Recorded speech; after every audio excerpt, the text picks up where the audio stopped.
గురుగారు, వారాహి నవరాత్రుల సందర్భంగా 5వ రోజు అమ్మవారిని ఏ రూపంలో అలంకరించాలంటారు? అలాగే ఏ రంగు వస్త్రాలు మరియు నైవేద్యాలు సమర్పించాలంటారు? అద్భుతమైన క్వశ్చన్ అమ్మా నువ్వు.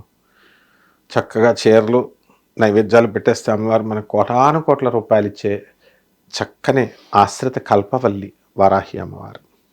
కల్పవృక్షం కామధేనువు. ఇక్కడ ఏమిటంటే ప్రథమం శైలపుత్రీతి, ద్వితీయం బ్రహ్మచారిణి, తృతీయం చంద్రగంటేతి, కూష్మాండేతి చతుర్థకం. 4 రోజులకి కూష్మాండంతో మనం చేసేసాం. 5వది స్కందమాత. 5వ రోజున స్కందమాత ఆరాధన చేయాలి. బ్రహ్మ, విష్ణు, మహేశ్వరుడు, తర్వాత కుమారస్వామి, తర్వాత నరసింహస్వామి భార్య నారసింహి అంటాం.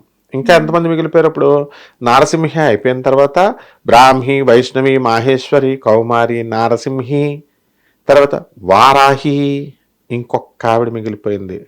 ఎవరు? కుమారస్వామి, ఇంద్రాణి, ఇంద్రుడి యొక్క శక్తి ఇంద్రాణి. అలాగే వీళ్ళందరూ కూడా మనకి, అలాగే రుద్రాణి, ఈవిడ సప్తమాత్రలోకి రాదు. ఇలా మనం చక్కగా చెప్పుకున్నాం. కాబట్టి ఇక్కడ ఏమిటి చేయాలి అంటే 5వ రోజు కాబట్టి స్కందమాతగా దుర్గా సాంప్రదాయంలో చేసుకోవచ్చు, లేకపోతే నారసింహి అమ్మవారు, నరసింహస్వామి అమ్మ భార్య అయినటువంటి ఆమె నరసింహి శక్తిగా మనం చక్కగా పూజ చేసుకోవచ్చు అలంకారంలో. ఏ అమ్మవారిని చేసుకున్నా ఒకటే, లేదా లలిత అమ్మవారి ముఖం పెట్టుకొని చేసుకున్నా కూడా పర్లేదు. మన ఇంట్లో డెకరేషన్లు చేసినప్పుడు ఒకే విగ్రహం కొంటున్నారులే, ఒకే బొమ్మ పెట్టి ఫిక్స్ చేసేస్తున్నారు, పసుపు బొమ్మ అది చేస్తున్నారు. 5వ రోజున వారాహి మంత్రాలే కాబట్టి చేసుకోవచ్చు అష్టోత్తరాలు. ఇకపోతే కలసం ఏ రోజుకి ఆ రోజు నీళ్లు మార్చాల్సిన అవసరం లేదు, దాన్ని ముట్టుకోకూడదు, దాన్ని చేంజ్ చేయకూడదు, అక్కడే ఉంచుతాము. నిర్మాల్యం ఏదైతే ఉన్నాయో పువ్వులు చేసినటువంటి వాటికి అలాగే ఉంచేయచ్చు, లేదా తీసి ఒక కవర్లో ఏ రోజుకి ఆ రోజు ఎక్కువైపోయిందిరా అనుకుంటే పక్కన కవర్లో పెట్టుకోవచ్చు. లాస్ట్ రోజున గంగలో కలిపేస్తాం. ఇకపోతే తమలపాకులో వినాయకుడిని తయారు చేస్తాం. ఇది కంపల్సరీ ఫస్ట్ మహాగణాధిపతికి.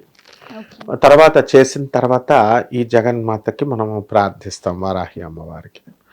అమ్మవారు ఓం గ్లౌం నమః అన్నారు. ఓం వారాహ్యై నమః, ఓం గ్లౌం వారాహ్యై నమః అని చెప్పేసి, అలాగే కదా ఎవరి గురువులు వాళ్ళు ఇచ్చినటువంటి ఈ యొక్క నామాలని వాళ్ళు మంత్రాలు ఇచ్చారు కదా, ఆ మంత్రాలన్నీ కూడా చక్కగా అమ్మవారికి చేయొచ్చు. మంత్రాలతో మనము అనుష్ఠానం చేస్తాం, జపం చేస్తాం. నెక్స్ట్ ఇక్కడ ఏంటంటే అమ్మవారి భయం, బాబాయ్ అమ్మవారి కోపం ఉగ్రదేవత అని భయపెడుతున్నారు. మనమేమో పూజ చేస్తున్నాం కానీ ఏదో పులి ముందు కూర్చొని పూజ చేస్తామా? ఏదో పిల్లి అంటే చక్కగా ఆడుకుంటాం ఇలా తీసుకొని. ఇది పులిరా నాయన అని చెప్తే మనకి ఎప్పుడు ఖర్చు అవుతుందో అని భయం వేస్తుంది కదా, ఆ టైప్లో క్రియేట్ చేశారు అమ్మవారిని. ఆ అమ్మవారి ఏమీ చేయదు మనల్ని. భక్తుల పాలిట ఆశ్రిత కల్ప వృక్షం ఆమె. శత్రువుల పాలిట ఆమె ఇది బండాసురుడు ఆ సైన్యాన్ని చంపడానికి. ఇకపోతే ఈమె ఈ యొక్క నారసింహ శక్తికి మనం పూజ చేసినప్పుడు ఏమవుతుందంటే మహోగ్రమైనటువంటి ఈ యొక్క రజోగుణం మనలో ఉంటుంది. ఆ రజోగుణాన్ని, కోరికలని ఆటోమేటిక్గా తీరుస్తుంది అమ్మవారు. అది స్లోగా సప్రెస్ చేసి మనలో కోరికల నుంచి మనల్ని విముక్తిని చేస్తుంది. ముందు సద్య ఫలదాత, వెంటనే ఆమె మనం చేసినటువంటి ఆ కోరికలన్నీ కూడా తీర్చేస్తుంది. ఇకపోతే ఆ సీజన్లో దొరికేటటువంటి పుష్పాలు, ఎర్రని పుష్పాలు, మందారం, గన్నేరు, మల్లెపూలు, తెల్లపూలు, అన్ని నందివర్ధన, అన్ని రకాల పుష్పాలు. పసుపు కొమ్ము చెట్టును కూడా మనము ఈ రోజున ఈ మొట్టమొదట కలసం పెట్టిన రోజున వేయచ్చు, లేకపోతే మధ్యలో అయినా సరే ఒక పసుపు కొమ్ము చెట్టు ఉంటే అది ఇక్కడ మనం కలసం దగ్గర పెట్టుకోవచ్చు. అమ్మవారి పూజలో పెట్టుకొని ఇంకా డెకరేషన్ చేసుకోవాలనుకునేటటువంటి వాళ్ళు అరటి చెట్లు ఉంటాయి కదా, అరటి చెట్లు కట్ చేసి వరలక్ష్మి వ్రతానికి, సత్యనారాయణ స్వామి వ్రతానికి చేస్తాం, అలా కూడా పెట్టుకుంటాం శోభాయమానంగా. ఆ తర్వాత అష్టోత్తరం చేస్తాము, అమ్మవారి వారాహి స్తోత్రాలు చదువుతాము. చేసిన తర్వాత నైవేద్యము మనం చక్కెర పొంగల్ వరకు వచ్చేస్తాం.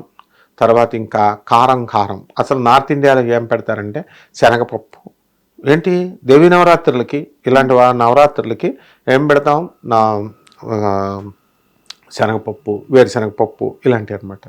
సో ఈ రోజున మనము వడలు, వేడివేడిగా వడలు వేసి చక్కగా ఆ వడలు ఎండిపోయిన వాళ్ళ తిరుపతిలో ఇస్తాం చూడ, ఆ టైప్ వడలైనా లేదా గారెలైనా పెట్టేసి అమ్మవారికి మనం పెట్టచ్చు. అన్నీ మనం తినేయడం కాదు, పేదవారికి పంచాలి, ఇది గుర్తుపెట్టుకోవాలి. ఆ తర్వాత అప్పుడే అమ్మవారి సంతోషిస్తుంది. అంతేగాని మనమే అన్నీ తినేస్తే అమ్మవారు ఏమీ సంతోషించదు. అది కూడా మన చుట్టాలకి ఫ్రెండ్స్కి ఇస్తే సంతోషించదు. ఎందువల్లంటే ఫ్రెండ్స్కి చుట్టాలకి బిల్డప్ కోసం ఇస్తాం. నో, పేదవారి కోసం వెతకండి, వెళ్ళండి, వెతికి ఆ పేదవారికి ఇవ్వండి, వాళ్ళు చాలా సంతోషపడతారు, ఆశీర్వదిస్తారు, మీకు వస్తుంది. ఆ తర్వాత కుంకుమార్చన అమ్మవారికి, వారాహి అమ్మవారికి చేస్తాం.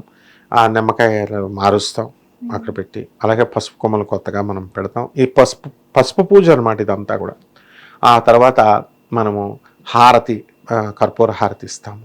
ఇచ్చేసి అమ్మవారికి మనం మా క్షమాపణ అపరాధ స్తోత్రం చదువుకుంటాం, సరిపోతుంది. ధన్యవాదాలు. హిట్ టీవీ యాప్, ఇందులో short news, live news, entertainment shows, movies, digital magazines తో పాటు మీ జిల్లా వార్తలను కూడా ఫ్రీగా చూడొచ్చు. ఇంకెందుకు ఆలస్యం, వెంటనే హిట్ టీవీ యాప్ ని డౌన్లోడ్ చేసుకుని ఫ్రీగా ఎంటర్టైన్మెంట్ పొందండి. Hit TV app. Hit TV app. Please download hit TV app. Hit TV app ని ఫ్రీగా డౌన్లోడ్ చేసుకొని ఎంజాయ్ చేయండి. మీకు నచ్చిన ఎంటర్టైన్మెంట్ కోసం హిట్ టీవీ యాప్ ని ఫ్రీగా డౌన్లోడ్ చేసుకుని ఎంజాయ్ చేయండి. హిట్ టీవీ యాప్ ని డౌన్లోడ్ చేసుకుని ఆస్వాదించండి, ఆశీర్వదించండి. ఇంతమంది సెలబ్రిటీలు హిట్ టీవీ యాప్ ని డౌన్లోడ్ చేసుకోండి అని చెప్తున్నారంటే ఎంత మంచి యాప్ ఆలోచించండి. అమెరికా అమెరికా అమెరికా అమెరికాలో చదవాలనుకునే వాళ్ళకి విశ్వసనీయమైన పేరు మన శౌర్య కన్సల్టెన్సీ. UK లో 1 year masters, UK లో 1 year masters, 2 years work permit up to 5 years visa. Contact Saurya Consultancy. Contact 89851 89851.